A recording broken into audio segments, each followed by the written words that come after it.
Deus nosso Pai, de amor, de bondade, Senhor da luz, Senhor da vida, nesse momento em que nos reunimos, e muito mais do que nos reunimos, nos unimos, para que consigamos todos, através dessa união de pensamentos, sentimentos e vibrações, alcançarmos as graças, as bênçãos, os fluidos energéticos necessários ao refazimento do corpo físico e também do corpo espiritual. Só podemos te dizer muito obrigado. Obrigado por tudo que tem nos oferecido, principalmente pela vida.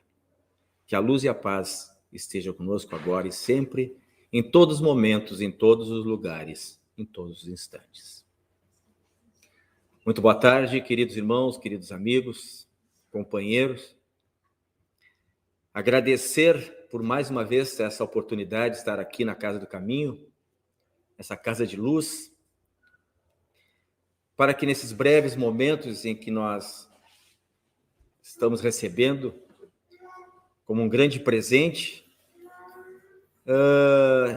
difundirmos, discutirmos, pensarmos um pouco mais sobre esse grande legado que nos foi oferecido por Deus, nosso Pai, nos trazidos pelos profetas e principalmente pelo nosso Mestre Jesus. Digo agradecido porque toda vez que somos convidados a participar desses momentos tão especiais, que são os momentos em que falamos sobre Deus, sobre Jesus, sobre a vida, sobre o Espiritismo, mas tenho que confessar uma coisa para vocês, com bastante tristeza. Tristeza de, como ser humano, de ainda precisarmos, em muitos momentos, em muitas circunstâncias, e sempre que nos é disponibilizado um tempo como este, falarmos de algo que já deveria ser extinto, ser extirpado, não fazer mais parte das nossas existências, dos nossos dias, dos nossos momentos. Hoje o tema desse encontro, não sei se vocês viram, está anunciado em algum lugar, né? Acho que é ali, aqui. O aborto na visão espírita. Foi falado quando no estudo do Evangelho aqui, né, a questão da importância de estudarmos a doutrina espírita. Porque que a gente, quando procura uma casa espírita, é recomendado que a gente estude no atendimento fraterno, nas orientações espirituais. O estudo sempre é recomendado. A doutrina espírita, quando foi decodificada por Kardec, foi através dos livros, das 5 obras: Livro dos Espíritos, Livro dos Médiuns, Evangelho segundo o Espiritismo, O Céu e o Inferno e a Gênese, que nos são colocados tudo aquilo que os espíritos quiseram nos dar como um norte a ser seguido e perseguido. Por isso a importância, nós chamamos de obras básicas.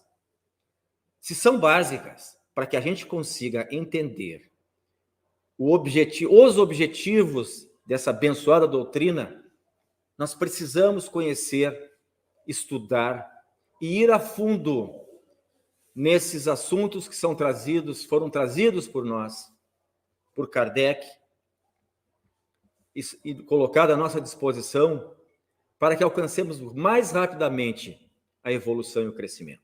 Foi tratado hoje com bastante ênfase essa questão aqui. Aqui na casa já é oferecido, né, o ESD, o Estudo Sistematizado da Doutrina Espírita. São 3 anos de estudos. E a Escola de Educação Mediúnica, 2 anos. 5 anos, assim, para quem está chegando de fora, assim, mas é muito tempo, é uma faculdade, 5 anos. Diria que 5 anos de estudo do Espiritismo não é nada. É o início da compreensão do porquê e principalmente para quê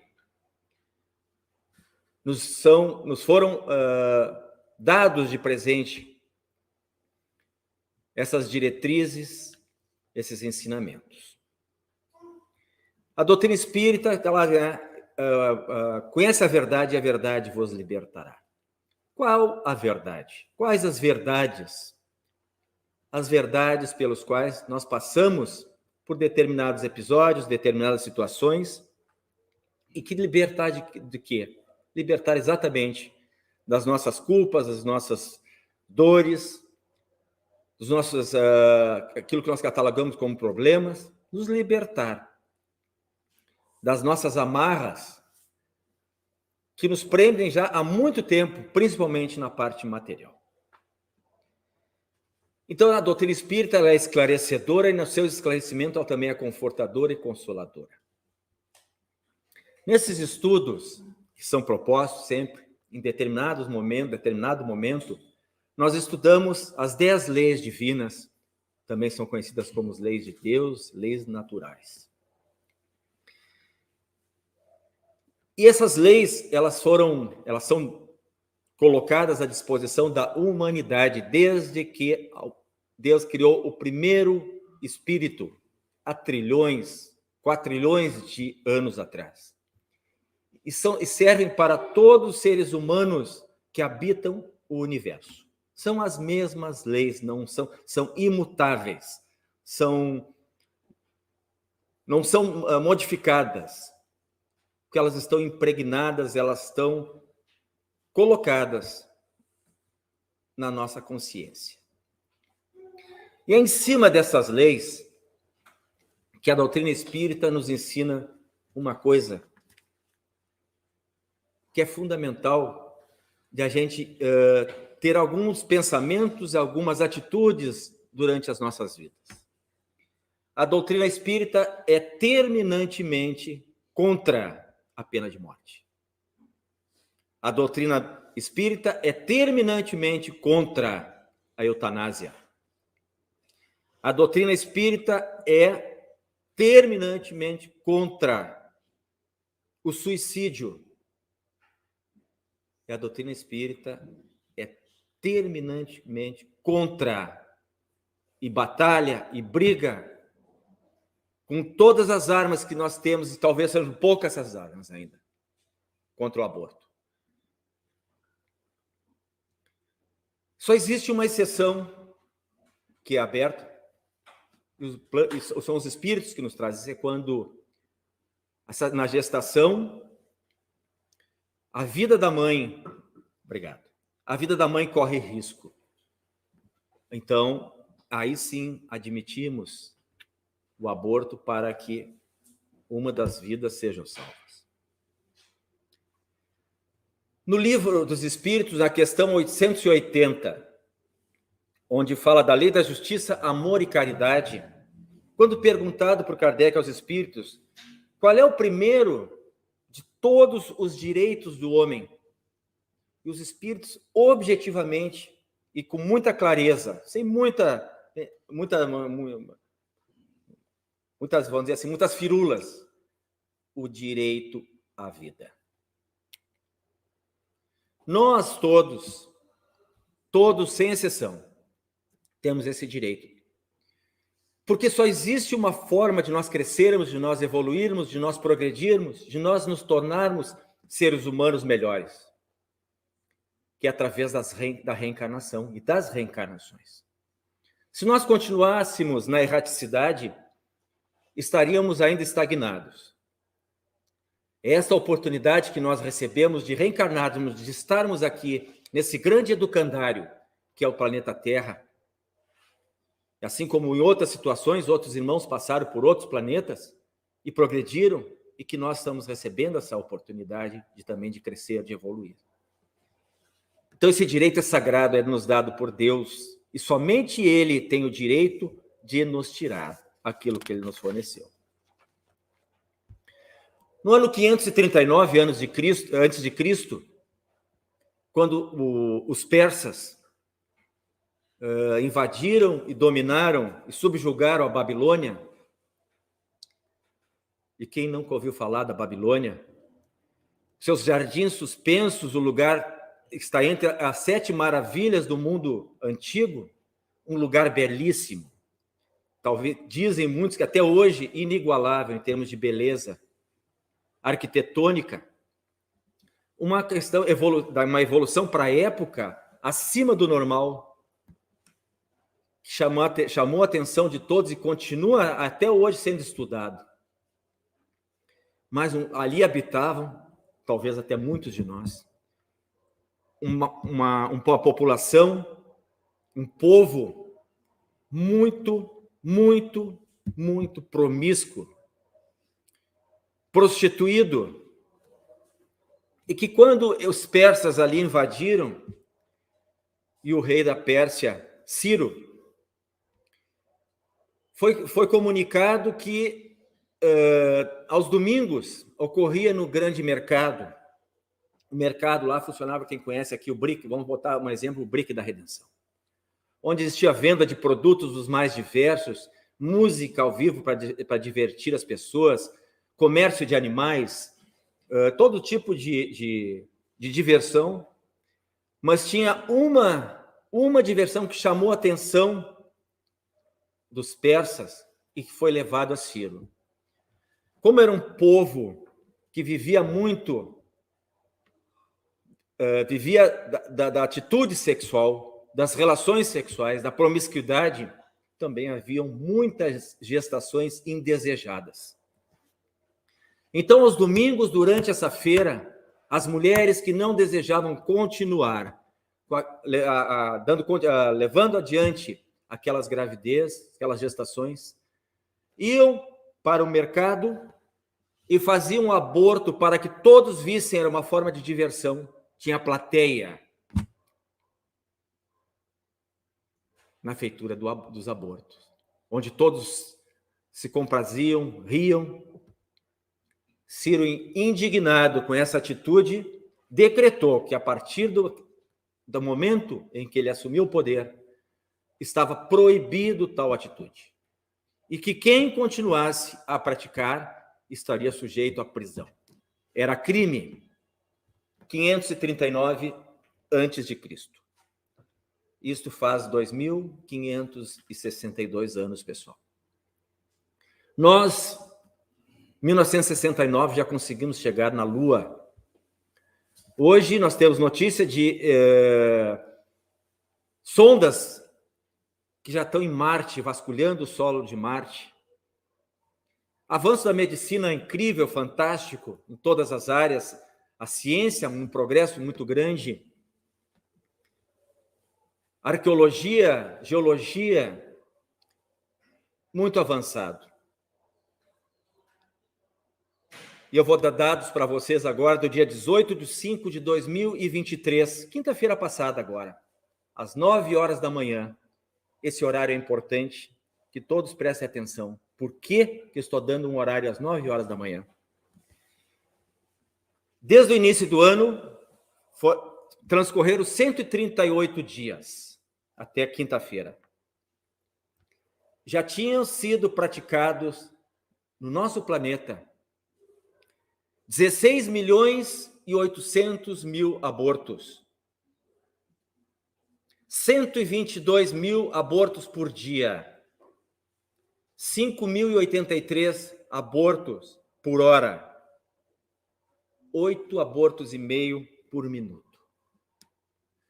Nosso período aqui de explanação vai ser de 30 minutos, das 3 horas às 13h30. Nesse período, no planeta Terra, é previsto 2.541 abortos. Sendo que 10% desse número praticado no Brasil. Deveremos fechar o ano com 44.500.000 abortos na Terra. 2020, 2021, 2022 e aos meses de até março de 2023, a pandemia do coronavírus ceifou a vida de 7.300.000 irmãos nossos. E nós nos aterrorizamos. Foi um caos dentro do planeta. Chocou a todo mundo. Mas quando nós falamos que durante um ano será praticado no planeta 44.500.000 abortos, ninguém fala disso. Ou seja, continuamos praticando a mesma coisa que aqueles habitantes da Babilônia faziam 500 anos antes de Cristo. Uma pergunta: se hoje algum de nós tivéssemos um grande evento a participar, uma consulta médica muito importante, uma prova muito importante, alguma coisa muito importante, e nós pedíssemos uma carona para um vizinho, para um amigo, para um colega, para um parente, e esse vizinho nos entrássemos num carro, chegasse a determinado momento, ele parasse assim: agora tu desce. Ah, mas eu tenho que chegar em tal lugar. Não, eu vou te trazer até aqui. Ou se chamássemos um aplicativo, ou um táxi, ou alguma forma de... entrássemos nesse carro e esse motorista começasse a fazer verdadeiras loucuras, com total irresponsabilidade, e quando a gente fosse reclamar, ele dissesse assim, ó: não, tu tá dentro do meu carro, eu sou teu dono, eu faço contigo o que eu quero. Como é que... faça essa pergunta, como que cada um de vocês se sentiria? Essa é a resposta que todos vocês devem estar agora vindo na cabeça. É como aquele irmão. Muitos daqueles nossos irmãos que estão nos presídios por erros cometidos são induzidos por obsessões motivadas por abortos.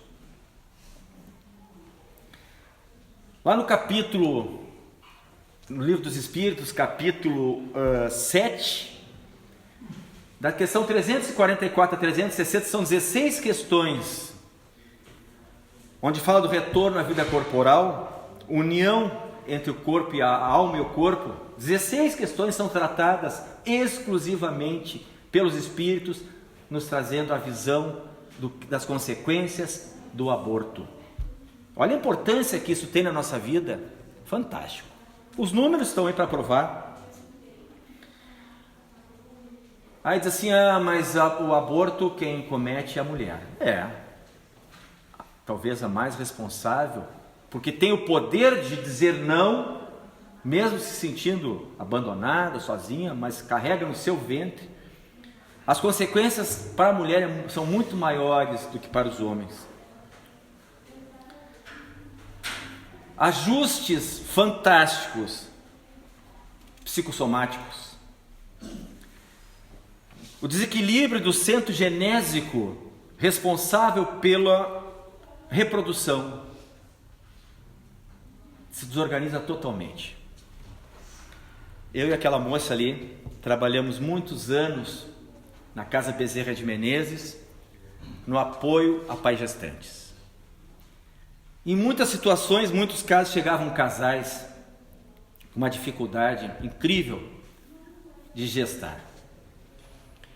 Faziam todos os tipos de exames, gastavam fortunas, não achavam por que aquilo não conseguia se realizar. Passavam para procedimentos, ovo doação, fertilização, esperma doação. E a gente não podia dizer, né, Crislaine, que certamente eram heranças do passado.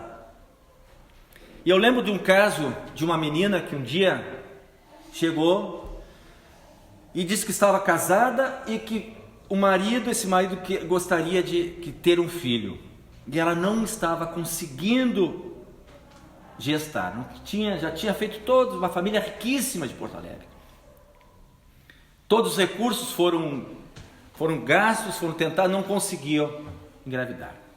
Só que, através da gente conversando, ela confessou que durante a sua fase de adolescência e jovem adulto, durante os seus relacionamentos com namorados, ela tinha feito 5 abortos. E por pressão da família, da sociedade, dos companheiros, ela tinha tirado esses filhos. E agora que ela queria, não conseguia mais. Pensem agora vocês, se vocês são alguém que precisa e quer reencarnar com aquela mãe, com aquele pai, e já tentou 5 vezes e me foi negada essa oportunidade. Arriscariam a 6ª vez? Certamente que não. Mas esse processo de conscientização, de modificações, teve um início. Do momento em que despertou a vontade, né, Crislane? Já é o início dessa conquista que vai levar, talvez, encarnações, encarnações, encarnações. Nos homens, as consequências são as moléstias testiculares, desendocrinais, distúrbios mentais, com evidente obsessão. A obsessão, ela é muito significativa e muito marcante. E ela não atinge somente aqueles que o casal, vamos botar assim, atinge também médicos obstetras, ginecologistas, parteiros e aqueles todos que colaboram. Nos Estados Unidos, o Dr. Bernard Nathanson era diretor de uma clínica de aborto e era catalogado como o rei do aborto. Um grande defensor da legalização do aborto. Até que um dia ele teve um despertar de consciência. Ele não conseguia mais dormir. Ele sonhava com corpos de crianças dilacerados, ensanguentados, cobrando por que estavam naquela situação. E esse despertar de consciência levou a uma inversão, passou a ser um grande defensor da vida. E nesse processo ele começou a conversar, porque foi procurado por esposas de seus companheiros que faziam parte das suas equipes médicas, onde foram narrados os casos de colegas, de médicos, de enfermeiros, que tinham pesadelos terríveis. Muitos se jogaram ao alcoolismo, à drogadição e ao suicídio, sempre com essas visões daqueles espíritos cobrando e mostrando que as suas atitudes tinham sido prejudiciais. Há muito tempo atrás, muitos séculos atrás, um irmão nosso precisava reencarnar. E o que aconteceu? Lá naquela nossa família, eu vou baixar isso aqui depois eu levo. Na família espiritual, diante daquela necessidade da reencarnação, um casal se prontificou a recebê-lo como filho. E assim aconteceu a gestação. Só que em determinado momento, aquela que deveria ser sua mãe, não se achando mais encorajada, por vários motivos, resolveu acabar com a gestação. E assim fez. Criou-se um vínculo de extremo ódio, raiva, rancor entre aqueles dois espíritos. O plano espiritual, então, começou a fazer aquilo que faz conosco, oferecendo que as relações de maternidade e filiação fossem alternados. Aquele que um dia era filho, para ser filho, passou a ser mãe. Que aqueles foram juntados como irmãos, como marido e mulher, como tios, como amigo, como colegas, e nada resolvia esse antagonismo. A raiva sempre muito grande, muito grande, muito grande. O ódio, a vingança, voltou. Até que chegou um ponto em que os nossos irmãos, arquitetos da vida, tomaram o pulso daquela situação e disse: olha, agora nós vamos resolver o caso. vocês vão reencarnar como siameses, como chifócora. Quem não sabe o que é isso, são aquelas crianças gêmeos que nascem grudados. Se agora vocês vão ir grudados para se resolver, para se acertarem. Essa vai ser a oportunidade. Esse é o lado, né, pessoal, das consequências de um ato que poderia ser diferente. É um lado que nos choca. Mas nosso tempo está chegando e eu gostaria de encerrar não com esse lado assim, não feio, obrigado. Mas até eu vou pedir permissão para vocês para ler, mesmo sabendo quase que decora uma narrativa, uma psicografia, e uma das coisas mais lindas que eu já tive oportunidade de ler, de ver, nesses já quase 30 anos dentro da doutrina espírita, que chegou às nossas mãos, né? Eu não sei como é que parou no apoio a pais gestantes, e que eu vou confessar também que qualquer hora vai me dar um infarto até, que eu me emociono sempre que eu leio isso aqui. Qualquer hora vai me dar uma coisa, mas eu vou tentar chegar no final, porque é muito bonito e fala exatamente o outro lado disso que nós estamos tratando. E diz assim: inicialmente lembramos que anencéfalo, embora seja considerado sem cérebro, na realidade é portador de um segmento cerebral, estando faltando regiões do cérebro que impossibilitarão sua sobrevivência pós-parto. A fim de colocarmos a visão espírita sobre este importante problema, exemplificaremos com um caso real. Usaremos nomes fictícios. João e Maria eram casados há 2 anos. A felicidade havia batido à sua porta. Maria estava grávida. Exultantes procuraram um médico obstetra para as orientações iniciais. Planos 1000 ambos estabeleceram. Ao longo dos meses, no entanto, foram surpreendidos, através do estudo ultrassonográfico, na triste notícia de que seu bebê era anencéfalo. Ao serem informados, caíram em prantos ao ouvirem a proposta do obstetra, que lhes oferecendo o abortamento, posicionaram-se contrários, explicando sua visão espírita.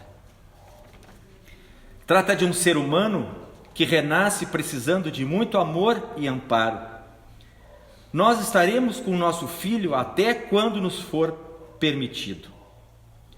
Mas essa criatura, disse o médico, não vai viver além de alguns dias ou semanas na incubadora, disse o obstetra.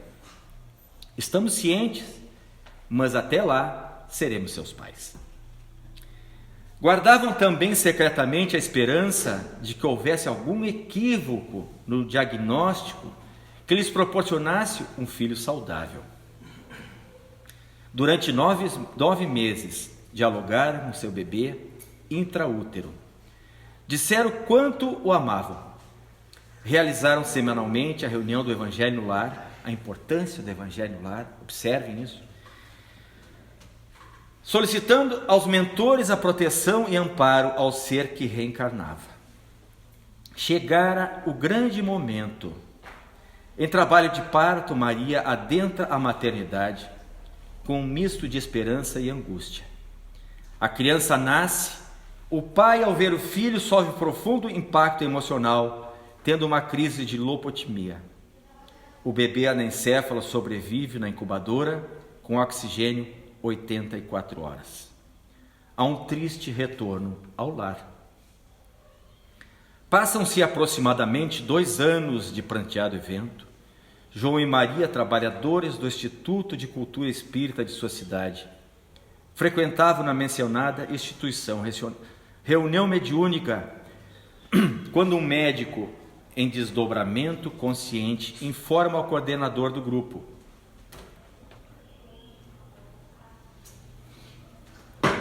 a um espírito de uma criança que deseja se comunicar.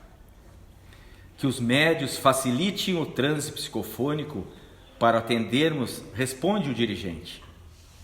Alguns segundos, uma experiente médium dá a comunicação. Boa noite, meu nome é Shirley. Venho abraçar papai e mamãe. Quem é seu pai e sua mãe? São aqueles dois, disse apontando para João e Maria. Seja bem-vinda, Shirley. Muita paz. Que tens a dizer? Quero agradecer a papai e mamãe todo o amor que me dedicaram durante a gravidez. Sim, eu era aquele anencéfalo. Mas você está linda agora. Graças às energias do amor recebido, graças ao Evangelho Lar, que banharam meu corpo espiritual durante todo aquele tempo. Como se operou essa mudança? Disse o dirigente. Tive permissão para esta mensagem, pelo alcance que a mesma poderá ter a outras pessoas. Eu possuía meu corpo espiritual muito doente, deformado, pelo meu passado cheio de equívocos. Fui durante 9 meses envolvida em luz, uma verdadeira cromoterapia mental, que gradativamente passou a modificar meu corpo astral perispírito. Os diálogos que meus pais tiveram comigo foram uma intensa educação pré-natal, que muito contribuíram para o meu tratamento. Eu espiei no verdadeiro sentido da palavra. Espiar é como expirar, colocar para fora o que não é bom. Eu drenei as minhas deformidades perispirituais para o meu corpo físico e fui me libertando das minhas deformidades. Como meus pais foram generosos, meu amor por eles será eterno. Por que estás na forma de uma criança, já que te expressas tão inteligentemente? Perguntou o dirigente. Porque estou em preparo para o retorno. Dizem meus instrutores que tenho permissão para informar. Meus pais têm o merecimento de saber. Devo renascer como filha deles. Normal, talvez no próximo ano. Após 2 anos, renasceu Shirley, que hoje é uma linda menina de olhos verdes e cabelos castanhos, espírito suave e encantador. A importância, né, pessoal, daqueles pais não terem feito aquele aborto quando tinha notícia da anencefalia.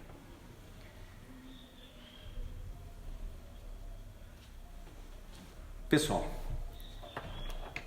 nós estamos aqui desde o início, quando eu sentei aqui, começou a mensagem de atitudes, de aprendizado, de crescimento, de chegar a entender, né, de nos transformarmos.